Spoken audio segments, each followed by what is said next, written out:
फिर advance tax आता है सबसे पहले अप्रैल मई जून, फर्स्ट क्वार्टर की हम लोग को 15 जून को देना है, फिर 15 सितंबर को सेकंड क्वार्टर में, थर्ड क्वार्टर में 15 दिसंबर, फिर फोर्थ क्वार्टर में 15 मार्च तक देना है। फिर टीडीएस की स्टेटमेंट कब तक देते हैं हम लोग, टीडीएस को पे कब तक करते हैं, हर महीने की सक्सीडिंग महीने को 7 तारीख तक और मार्च महीने का 30 अप्रैल तक। और स्टेटमेंट हम लोग कब देते हैं, अप्रैल में June, 31 of July, 31 of October, 31 of January, 31 of May. फिर एडवांस टैक्स की ड्यू डेट हो गई, ये हो गया। और क्या बोलते हैं, डिडक्टी को पैन डिस्क्लोज करना मैंडेटरी है, वरना हायर रेट से टीडीएस डिडक्ट होगा या कलेक्ट होगा टीसीएस।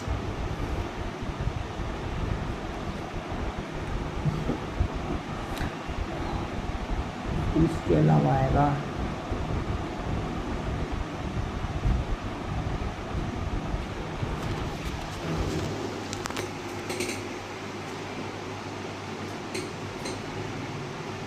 फिर इसके बाद आएगा अपना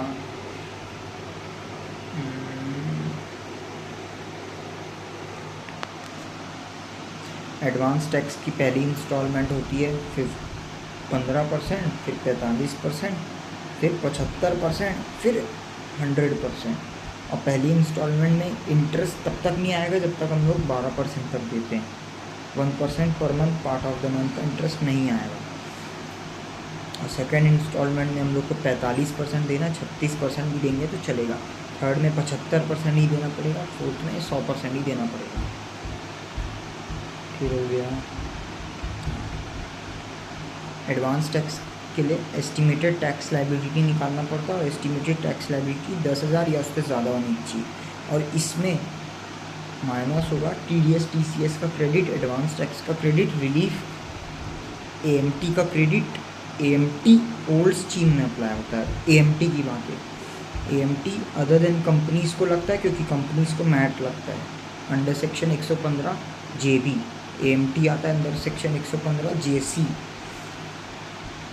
फिर आता है एएमटी का क्रेडिट अंडर सेक्शन 115 जेडी और AMT credit carry forward under section 115 JW.